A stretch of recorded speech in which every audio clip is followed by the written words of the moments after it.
નમસ્કાર વિદ્યાર્થી મિત્રો, હું ચેતન બળગુજર મીરા એકેડમી તરફથી ફરીથી ઇતિહાસના એક સરસ મજાના નવા ટોપિકની સાથે તમારા માટે એક લેક્ચર લઈને આવ્યો છું. ચલો વિદ્યાર્થી મિત્રો, આજનો લેક્ચર આપણે શરૂઆત કરીએ. તો કે સર, આજના લેક્ચરનો આપણો ટોપિક કયો છે? તો કે વિદ્યાર્થી મિત્રો, સૌથી પહેલાં આજનો આપણો લેક્ચરનો ટોપિક છે જૈન ધર્મ. તો જૈન ધર્મ વિશે આપણે આજના લેક્ચરમાં ભણીશું. ચલો વિદ્યાર્થી મિત્રો, જૈન ધર્મ. તો કે સર, જૈન ધર્મની વાત કરવામાં આવે તો કે જૈન ધર્મમાં તેમની પોતાની અવલૌકિક અદ્ભુત શક્તિઓથી તેમજ શાસ્ત્ર અને ઉત્તમ ચરિત્ર દ્વારા સંસ્કારરૂપી નદી પાર કરી શકાય તેવો ઘાટ બંધાવ્યો તેઓ મહામાનવ તીર્થકર તરીકે ગણાય છે. શેના તરીકે ગણવામાં આવે છે? તેને તીર્થકર તરીકે ગણવામાં આવે છે. ટૂંકમાં કહેવામાં આવે તો કે જે સંસારરૂપી જે જીવનો છે તેને શું કરી દે? સંપૂર્ણ ત્યાગ કરી દે તે જે માનવ હોય છે તેને શું કહેવામાં આવે છે? તીર્થકર કહેવામાં આવે છે. જઈએ આગળ જઈએ. જૈન ધર્મના પ્રથમ તીર્થકર કોણ હતા? ઋષભદેવ હતા. કોણ હતા? ઋષભદેવ. તો કે જૈન ધર્મના પ્રથમ તીર્થકર તરીકે કોને ઓળખવામાં આવે છે? તો કે ઋષભદેવને ઓળખવામાં આવે છે. આ ઉપરાંત તેમને જૈન ધર્મના આદ્ય સ્થાપક માનવામાં આવે છે. આદ્ય સ્થાપક કોને કહેવામાં આવે વિદ્યાર્થી મિત્રો? તો કે જૈન ધર્મની સૌથી પહેલા સ્થાપના કરનારા જે તીર્થકરો હતા તે તીર્થકરોમાં સૌથી પહેલા તીર્થકર કયા હતા? ઋષભદેવ હતા. કોણ હતા? ઋષભદેવ હતા. યાદ રહેશે વિદ્યાર્થી મિત્રો. તો કે પહેલા તીર્થકર, જૈન ધર્મના પ્રથમ તીર્થકર કોણ છે? તો કે ઋષભદેવ છે. અને આ જે ઋષભદેવને જૈન ધર્મના આદ્ય સ્થાપક કહેવામાં આવે છે. એટલે કે જૈન ધર્મના જે પહેલા તીર્થકર દ્વારા શેની રચના કરવામાં, એટલે કે સ્થાપના કોના દ્વારા કરવામાં આવી હતી? ઋષભદેવ દ્વારા. આગળથી વિદ્યાર્થી મિત્રો, જૈન ધર્મમાં કુલ કેટલા છે? 24 તીર્થકર છે. કેટલા છે? 24 તીર્થકર થયા છે. જેમાં મહાવીર સ્વામી 24મા તીર્થકર હતા. અને છેલ્લા એટલે કે 24મા તીર્થકર તરીકે કોને ઓળખવામાં આવે છે? મહાવીર સ્વામીને. આ પીપીટીની અંદર શું યાદ રાખવાનું વિદ્યાર્થી મિત્રો? ધ્યાનથી આ જૈન ધર્મ પૂરેપૂરો ભણી લેજો. આમાંથી કોઈને કોઈ ટોપિક જૈન ધર્મનો જો આવશે તે તમામ મેં કવર કર્યા છે આ લેક્ચરની અંદર. તમે ધ્યાનપૂર્વક એકવાર શાંતિથી બેસીને જોઈ લેશો તો જો જૈન ધર્મમાંથી એક્ઝામમાં તમારે સવાલ આવશે તો તમે તેને સાચો આપી શકશો, એની ગેરંટી મારી છે. તો તમારે અહીંયા ધ્યાન આપવું પડશે. તો આમાંથી તમને શું પૂછાઈ શકે? તો કે જૈન ધર્મના પહેલા તીર્થકર કોણ છે? તો કે જૈન ધર્મના પહેલા તીર્થકર કોણ છે? ઋષભદેવ છે. તેમને જૈન ધર્મના સ્થાપક તરીકે પણ માનવામાં આવે છે. આગળ જઈએ તો કે છેલ્લા તીર્થકર કોને કહેવામાં આવે છે? તો કે મહાવીર સ્વામીને કહેવામાં આવે. અને કુલ કેટલા તીર્થકરો થઈ ગયા છે જૈન ધર્મમાં? 24 તીર્થકર થઈ ગયા છે. આગળ જઈએ વિદ્યાર્થી મિત્રો, તો કે સર જૈન ધર્મના 24 તીર્થકર યાદ રાખવાના? ના વિદ્યાર્થી મિત્રો, તમારા માટે જે મહત્વના કે આપણી જે પોલીસ કોન્સ્ટેબલની એક્ઝામમાં અને પીએસઆઈની એક્ઝામમાં જે મહત્વના તીર્થકરો કે જે તમને પૂછાઈ શકે હું તમને કહી દઉં. જો પહેલું છે ઋષભદેવ છે. કોણ છે? ઋષભદેવ. પહેલા તીર્થકર કોણ છે? ઋષભદેવ છે. તે તમને એક્ઝામમાં પૂછાઈ શકે. તો કે સર એક્ઝામમાં પૂછાય કે વૃષભદેવનું પ્રતીક ચિહ્ન કયું છે? તો કે ઋષભદેવનું પ્રતીક ચિહ્ન કયું છે? વૃષક છે. શું છે? વૃષભ. યાદ રાખનારા વિદ્યાર્થી મિત્રો, બાકીના તમારા માટે ઉપયોગી નથી, પણ જે માહિતી માટે મેં તમને લખી આપ્યા છે. શું યાદ રાખવાના? તો કે પહેલા ઋષભદેવનું પ્રતીક ચિહ્ન કયું છે? વૃષભ છે. આગળ જઈએ વિદ્યાર્થી મિત્રો, હવે કયા છે? 19મા નંબરના. કયા નંબરના? 19મા નંબર. તો કે 19મા નંબરના તીર્થકર કોણ હતા? મલ્લીનાથ હતા. કોણ હતા? મલ્લીનાથ. મલ્લીનાથને પ્રતીક ચિહ્ન પૂછવામાં આવે તો કયું છે? કળશ છે. કયું છે વિદ્યાર્થી મિત્રો? કળશ છે. પછી આગળ જઈએ વિદ્યાર્થી મિત્રો 22મા નંબરના. કયા નંબરના? 22મા નંબર. 22મા નંબરના અરિષ્ટ નેમિ અથવા તો તેમનું બીજું નામ છે નેમિનાથ કહેવામાં આવે. તેમનું પ્રતીક ચિહ્ન કયું છે? શંખ છે. કયું છે? શંખ છે. 23મા નંબરના જે પાર્શ્વનાથ છે તેમનું પ્રતીક ચિહ્ન કયું છે? સર્પ છે. અને છેલ્લા છે જે 24મા નંબરના મહાવીર સ્વામી, જેમનું પ્રતીક ચિહ્ન કયું છે? સિંહ છે. આ 5 તીર્થકરો તમારા માટે કેવા છે? મહત્વના છે. કેવા છે? મહત્વના. તો કે પહેલા તીર્થકર કયા હતા? આનાથી પહેલા કયા યાદ રાખવાના? પ્રથમ નંબરના તીર્થકર કયા હતા? વૃષભદેવ. તેમનું પ્રતીક ચિહ્ન પૂછવામાં આવે તો કે વૃષભ. 19મા નંબરના કયા છે તો કે મલ્લીનાથ. કયા છે વિદ્યાર્થી મિત્રો? મલ્લીનાથ. મલ્લીનાથનું પ્રતીક ચિહ્ન કયું છે તો કે સર કમળ છે. પછી આગળ કયા નંબરના યાદ રાખવાના? 22મા નંબરના. તો કે 22મા નંબરના કયા તીર્થકર હતા તો કે અરિષ્ટ નેમિ. તેમનું બીજું નામ પૂછવામાં આવે તો નેમિનાથ. અરિષ્ટ નેમિને શેના વડે દર્શાવવામાં આવેલ છે તો કે પ્રતીક ચિહ્ન શંખ છે. 23મા નંબરના પાર્શ્વનાથ છે. પાર્શ્વનાથ તીર્થકરને પ્રતીક ચિહ્ન કયું છે તો કે સર્પ છે. પછી 24મા નંબરના મહાવીર સ્વામી. મહાવીર સ્વામીનું પ્રતીક ચિહ્ન કયું છે? સિંહ છે. કયું છે? સિંહ છે. વિદ્યાર્થી મિત્રો આ યાદ રાખજો. 19મા નંબરનું મલ્લીનાથ. મલ્લીનાથનું પ્રતીક ચિહ્ન કળશ.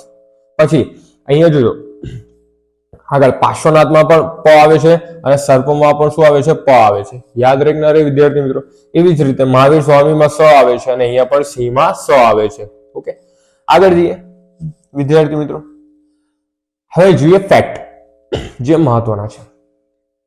ઓકે, જે ફેક્ટ આ જોઈએ પાર્શ્વનાથ ફેક્ટ પછી જોઈશું આપણે. તો શરૂઆત આપણે કરીએ છીએ પાર્શ્વનાથ એટલે કે જૈન ધર્મના જે 23મા નંબરના તીર્થકર હતા તેમનાથી. તો કે સર તેમનો જન્મ કયા વર્ષમાં થયો? ક્યારે થયો હતો તો કે મહાવીર સ્વામીના 250 વર્ષ પહેલા. એટલે કે મહાવીર સ્વામી જે વર્ષે જન્મ્યા હતા તેનાથી 250 વર્ષ પહેલા કોનો જન્મ થયો હતો? પાર્શ્વનાથનો. આગળ જઈએ. જે પાર્શ્વનાથ તેમનું પ્રતીક ચિહ્ન મેં તમને કીધું એમ સર્પ છે. કયું છે? સર્પ છે. તો કે કોના પાર્શ્વનાથના પિતા કોણ હતા? જે 23મા નંબરના તીર્થકર હતા પાર્શ્વનાથજી, તેમના પિતા કોણ હતા તો કે કાશીના રાજા હતા. કયા હતા? કાશીના રાજા. અને તેમનું નામ પૂછવામાં આવે તો તે કયું હતું? અશ્વસેન હતું. કયું હતું? અશ્વસેન હતું. માતા કોણ હતું? વામા હતી. કોણ હતા? વામા. પત્ની પૂછવામાં આવે તો પદ્મિની હતી. કઈ હતી? પદ્મિની. તેમણે 30 વર્ષે સંન્યાસ લીધો હતો. કેટલા વર્ષે સંન્યાસ લીધો હતો? 30 વર્ષે. જ્ઞાન પ્રાપ્તિ ક્યાં થઈ હતી તેમને? સમ્મેત શિખર પર 83 દિવસની કેટલા દિવસની? 83 દિવસની તપસ્યા બાદ 84મા દિવસે તેમને શું થઈ હતી? જ્ઞાન પ્રાપ્તિ થઈ હતી. 83 દિવસ સુધી તેમને શું કર્યું હતું? તપસ્યા કરી હતી. તે તપસ્યા 83 દિવસની ખતમ થઈ ગયા બાદ 84મા દિવસે તેમને શું થઈ હતી? જ્ઞાન પ્રાપ્તિ થઈ હતી.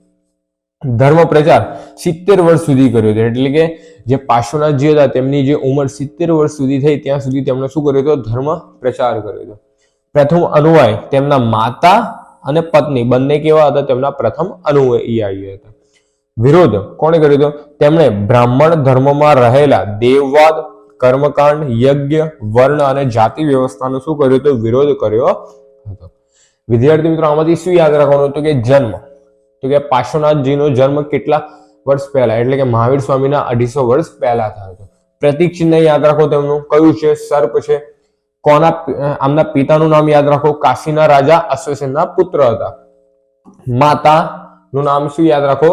વામા હતું. અને જ્ઞાન પ્રાપ્તિ તેમને કયા શિખર ઉપર થઈ હતી તો કે સમ્મેત શિખર ઉપર થઈ હતી. આટલું તેમને આમાંથી યાદ રાખવાનું છે. હવે આગળ જઈએ વિદ્યાર્થી મિત્રો. તો કે પાર્શ્વનાથજીએ 4 મહાવ્રતો આપ્યા હતા. કેટલા આપ્યા હતા? 4 મહાવ્રત આપ્યા હતા. તો કે સર પહેલું કયું છે કે સત્ય છે. હંમેશા સત્ય બોલવું જોઈએ. બીજું અહિંસા. અહિંસા એટલે કે તમારે કોઈને મારવું જોઈએ નહીં. કોઈને મારવો જોઈએ નહીં. ઓકે, એટલે કે મારામારી કરવી જોઈએ નહીં. આગળ જઈએ વિદ્યાર્થી મિત્રો. અસ્તે એટલે કે ચોરી કરવી નહીં. ચોરી ન કરવી એટલે કે કોઈ વ્યક્તિની વસ્તુ તમારે તેને વગર પૂછે લેવી જોઈએ નહીં. એટલે જો તમે તેને વગર પૂછે લઈ લો અને પોતાની પાસે જ રાખી લો તો તે શું કહેવાય? ચોરી કહેવાય છે. આગળ જઈએ અપરિગ્રહ. અપરિગ્રહ એટલે કે સંગ્રહખોરી ન કરવી જોઈએ. સંગ્રહખોરી એટલે કે તમને જેટલી જરૂર હોય તેટલું જ તમારે શું સંગ્રહ કરવો જોઈએ. તેનાથી તમે વધારે પ્રમાણમાં શું કરો? સંગ્રહ કરો તો તે શું કહેવાય? એક પ્રકારનું નુકસાન. નુકસાન એટલે કે તમારે તે કરવું જોઈએ નહીં. સંગ્રહખોરી કરવી જોઈએ નહીં.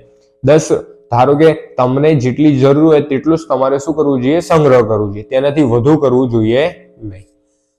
કયા પાર્શ્વનાથે કયા 4 મહાવ્રતો આપ્યા હતા તો કે સત્ય, અહિંસા, અસ્તે અને અપરિગ્રહ. ઓકે, હવે આગળ જઈએ વિદ્યાર્થી મિત્રો. તો કે હવે આવે છે આપણા 24મા તીર્થકર મહાવીર સ્વામી. આમાંથી તમને મહત્વના એમસીક્યુ પૂછાઈ શકે છે. તમારી એક્ઝામમાં સીધા એમસીક્યુ પૂછાય. જેમ કે સર કયા એમસીક્યુ પૂછાઈ શકે? એકાદ ઉદાહરણ તો આપો. તો કોઈ વાંધો નહીં, ચલો આપીએ. તો કે સીધો એમસીક્યુ પૂછાઈ જાય તો કે જે મહાવીર સ્વામી હતા તેમના બાળપણનું નામ શું હતું? તો કે બાળપણનું નામ લખેલું છે અહીંયા વર્ધમાન. બાળપણનું નામ કયું શું છે? વર્ધમાન છે. પછી તેમનો જન્મ કયા વર્ષે થયો હતો? ઈસવીસન પૂર્વે 599. ઈસવીસન પૂર્વે 599. તો કે સર જન્મ સ્થળ કયું હતું? તો કે જન્મ સ્થળ કુંડગ્રામ હતું. કયું હતું? કુંડગ્રામ, જે વૈશાલીની નજીક આવેલું. તે સમયે જે વૈશાલી પ્રદેશ હતો તેની નજીક એક ગામ આવ્યું હતું, કુંડગ્રામ આવ્યું હતું. તો કે આગળ તેમની માતાનું નામ શું હતું? તેમની માતાનું નામ શું હતું? ત્રિશલા દેવી હતી. કોણ હતું? ત્રિશલા દેવી હતી. અને તે કોની? લીછવી નરેશ ચેટકીની શું હતી? બહેન હતી. શું હતી? બહેન હતી. એટલે કે તે સમયે જે લીછવી હતું તેમના જે નરેશ હતા એટલે કે રાજા, તેમની જે ચેટકી ની શું હતું? બહેન હતી. બહેન હતા. પિતાની વાત કરવામાં તો કે પિતા કયા હતા? સિદ્ધાર્થ હતા. કયા હતા? સિદ્ધાર્થ હતા. કન્ફ્યુઝન થાય. બૌદ્ધ ધર્મ એટલે કયા સિદ્ધાર્થની વાત કરવામાં આવે છે? જે આપણે બૌદ્ધ ધર્મમાં જે સિદ્ધાર્થ હતા તે નથી. એટલે કે મહાવીર સ્વામીના પિતાનું નામ સિદ્ધાર્થ છે, યાદ રાખજો. અને ક્ષત્રિય કુળના શું હતા? તે પ્રધાન હતા. કોણ હતા? પ્રધાન હતા. આગળ છે ભાઈ કોણ હતો તેમનો? નંદીવર્ધન હતો. કોણ હતો? નંદીવર્ધન. પત્ની પૂછવામાં આવે તો કે યશોદા હતી. પુત્રી પૂછવામાં આવે તો કે પ્રિયદર્શના હતી. અને જમાઈની વાત કરવામાં આવે તો કે કોણ હતો? જામિલ હતો. કોણ હતો? જામિલ હતો. અને આ જ જામિલ મહાવીર સ્વામીના કોણ હતા? પ્રથમ શિષ્ય બન્યા હતા. મહાવીર સ્વામીના પ્રથમ શિષ્ય કોણ હતા? તેમના જમાઈનું નામ શું હતું વિદ્યાર્થી મિત્રો? જામિલ હતું. આગળ જઈએ તો કે મહાવીર સ્વામીએ કેટલા વર્ષની ઉંમરે ગૃહત્યાગ કર્યો હતો? તો કે 30 વર્ષની ઉંમરે તેમણે ગૃહત્યાગ કર્યો હતો. પછી આગળ જઈએ, તેમણે કેટલા વર્ષ સુધી તપસ્યા કરી હતી? તો કે તેમણે 12 વર્ષ સુધી તપસ્યા કરી હતી. જ્ઞાન પ્રાપ્તિ કયા સ્થળે થઈ હતી? તો કે જાંભ્રિક ગામ કરીને હતું. કોણ હતું? જાંભ્રિક ગામમાં હતું. કઈ નદીના કિનારે આવેલું છે? તો કે ઋજુપાલિકા નદીના કિનારે મહાવીર સ્વામીને શું થઈ હતી? જ્ઞાન પ્રાપ્તિ થઈ હતી. તો કે જ્ઞાન પ્રાપ્તિ થઈ હતી ત્યારે તે કયા વૃક્ષની નીચે બેઠા હતા? તો કે વૃક્ષ કયું હતું? સાલનું વૃક્ષ હતું. કયું વૃક્ષ હતું? સાલનું વૃક્ષ હતું. વિદ્યાર્થી મિત્રો આ જે સ્લાઇડ મહત્વની છે. આમાંથી જૈન ધર્મને લગતા કોઈને કોઈ સવાલ MCQ સ્વરૂપે પૂછાઈ શકે છે. મેં શું યાદ રાખો? તો કે મહાવીર સ્વામી વિશે બાળપણનું નામ પૂછવામાં આવે તો કે વર્ધમાન. જન્મ કયા વર્ષે થયો હતો? ઈસવીસન પૂર્વે 599. પછી જન્મ સ્થળ કયું હતું? કુંડગ્રામ એટલે કે વૈશાલીની નજીક આવેલું છે. માતા ત્રિશલા દેવી, પિતા સિદ્ધાર્થ હતા. પછી તેમના ભાઈનું નામ નંદીવર્ધન, પત્નીનું નામ યશોદા, પુત્રીનું નામ શું યાદ રાખો? પ્રિયદર્શના. પછી તેમનો જમાઈ કોણ હતો? જામિલ નામ હતું તેનું. પછી જે મહાવીર સ્વામીના પ્રથમ શિષ્ય હતા. ગૃહત્યાગ કેટલા વર્ષની ઉંમરે થયો હતો? 30 વર્ષની ઉંમરે. પછી કેટલા વર્ષ સુધી તપસ્યા કરી હતી? 12 વર્ષ સુધી તપસ્યા કરી હતી. જ્ઞાન પ્રાપ્તિનું સ્થળ જાંભ્રિક ગામ. નદી પૂછીએ તો ઋજુપાલિકા નદી અને વૃક્ષ પૂછીએ તો સાલનું વૃક્ષ. આમાં આ પૂછાઈ શકે છે કે મહાવીર સ્વામીને જ્ઞાન પ્રાપ્તિ થઈ તો તે કઈ નદીના કિનારે થઈ હતી? તો કઈ નદી આવેલી છે? ઋજુપાલિકા નદી. પછી કયા વર્ષની ઉંમરે તેમણે ગૃહત્યાગ કર્યો હતો? કે 30 વર્ષની ઉંમરે. કેટલા વર્ષની ઉંમરે? 30 વર્ષની ઉંમરે. ઓકે વિદ્યાર્થી મિત્રો, આગળ જઈએ વિદ્યાર્થી મિત્રો. હવે જોઈએ પ્રાપ્ત થયેલ જ્ઞાન. શેની વાત કરવામાં આવે છે? પ્રાપ્ત થયેલ જ્ઞાનની. તો કે જ્યારે પ્રાપ્ત થયેલ જ્ઞાન હતું તેમને શું કીધું? કૈવલ્ય જ્ઞાન. શું કીધું? કૈવલ્ય જ્ઞાન.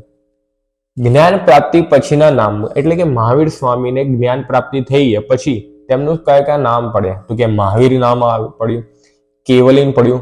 જીનનો અર્થ શું થાય છે? વિજેતા થાય છે. નિર્ગન્ય એટલે કે મુક્ત. મુક્ત એટલે કે કોઈ જ પ્રકારના બંધનમાં રહેવું નહીં. આગળ જઈએ ઉપદેશની ભાષા. ઉપદેશ એટલે કે જ્યારે તે ઉપદેશ આપતા હતા લોકોને ત્યારે તે ભાષા કઈ હતી? અર્ધમાગધી હતી. કઈ હતી? અર્ધમાગધી. જેને આપણે શું કહીએ છીએ? પ્રાકૃત કહેવામાં આવે છે. ધર્મગ્રંથની વાત કરવામાં આવે તો કે મહાવીર સ્વામી કયા ધર્મગ્રંથ? આગમ અને કલ્પસૂત્ર. આગમ અને કલ્પસૂત્રની. પછી મુખ્ય પંથની વાત કરવામાં આવે તો કયા? તો કે શ્વેતાંબર, દિગંબર ઉપરાંત તેરાપંથી, સ્નાક વાસી અને દેરાવાસી. એમાંથી યાદ કયા રાખવાના? શ્વેતાંબર અને દિગંબર. આ બે જ મહત્વના છે. આગળથી વિદ્યાર્થી મિત્રો પ્રથમ ઉપદેશ સ્થળ એટલે કે મહાવીર સ્વામીએ જ્ઞાન પ્રાપ્તિ પછી પ્રથમ ઉપદેશ ક્યાં આપ્યો હતો?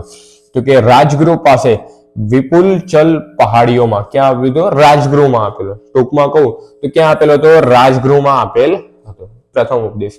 અન્ય પૂછીએ તો કે આત્માને શાશ્વત માને છે. જે મનુષ્યની અંદર જે આત્મા રહેલી હોય છે તેને શું માનવામાં આવે છે? શાશ્વત માનવામાં આવે છે. આગળ જઈએ તો કે મહાવીર સ્વામીનું મૃત્યુ કયા વર્ષે થયું હતું? ઈસવીસન પૂર્વે 527 ક્યારે થયું હતું? ઈસવીસન પૂર્વે 527 થયું હતું. એટલે કે 72 વર્ષની ઉંમરે તેમનું શું થયું હતું? નિધન એટલે કે મૃત્યુ થયું હતું. મૃત્યુનું સ્થળ કયું હતું? પાવાપુરી હતું. કયું હતું? પાવાપુરી. તેમણે પાવાપુરીમાં જૈન સંઘની સ્થાપના કરી હતી. એટલે કે મહાવીર સ્વામીએ શું કર્યું? જૈન જે સંઘ હતો તેની સ્થાપના જ ક્યાં કરી હતી? પાવાપુરીમાં કરી હતી. આ સ્લાઇડમાંથી શું યાદ રાખવાનું વિદ્યાર્થી મિત્રો? તો કે મહાવીર સ્વામીને જ્ઞાન પ્રાપ્તિ પછી કયા કયા નામ પડ્યા હતા? તો કે મહાવીર, કેવલિન, જીન અને નિર્ગંધ. મહાવીર સ્વામી ઉપદેશ કઈ ભાષામાં આવ્યા હતા? તો કે અર્ધમાગધી અથવા તો પ્રાકૃત કહેવામાં આવે. ધર્મ પૂછવામાં આવે, ધર્મ ગ્રંથ તો કે આગમ અને કલ્પસૂત્ર. મુખ્ય પંથમાં બે જ યાદ રાખવા, એક શ્વેતાંબર અને બીજો કયો યાદ રાખો? દિગંબર. ઉપદેશ, પ્રથમ ઉપદેશ કયા સ્થળે આપ્યો હતો? તો કે રાજગૃહમાં આપેલો હતો તેમણે. ઉપરાંત અન્યમાં શું યાદ રાખવાનું? તો કે આત્માને શું કહેતા હતા? તો કે આત્માને શાશ્વત કહેતા હતા. મૃત્યુ કયા સ્થળે થયું હતું? ઈસવીસન પૂર્વે 527 થયું હતું. 527 એટલે કે 72 વર્ષની ઉંમરે. અને મૃત્યુ સ્થળ પૂછવામાં આવે, મૃત્યુનું સ્થળ તો કે પાવાપુરી છે. શું છે? પાવાપુરી છે. આગળ જે વિદ્યાર્થી મિત્રો, હવે આગળ જે ફેક્ટ જોઈ લે વિદ્યાર્થી મિત્રો. ચલો પહેલા આ ફેક્ટ કયા કયા છે જોઈએ. ચલો યાદ રાખો વિદ્યાર્થી મિત્રો કે જૈન ધર્મના 22મા તીર્થકર હતા. 22મા તીર્થકર શું યાદ રાખવાનું? જૈન ધર્મના જે 22મા તીર્થકર અરિષ્ટનેમી. શું હતા? અરિષ્ટનેમી. તે કોને સમકાલીન હતા? શ્રી કૃષ્ણના સમકાલીન હતા. એવું સીધો MCQ પૂછાય કે જૈન ધર્મના કયા તીર્થકર શ્રી કૃષ્ણના સમકાલીન હતા? તો કે ક્રમ પૂછે તો કે 22મો અને નામ પૂછે તો શું આવે છે? અરિષ્ટનેમી. આગળ જઈએ.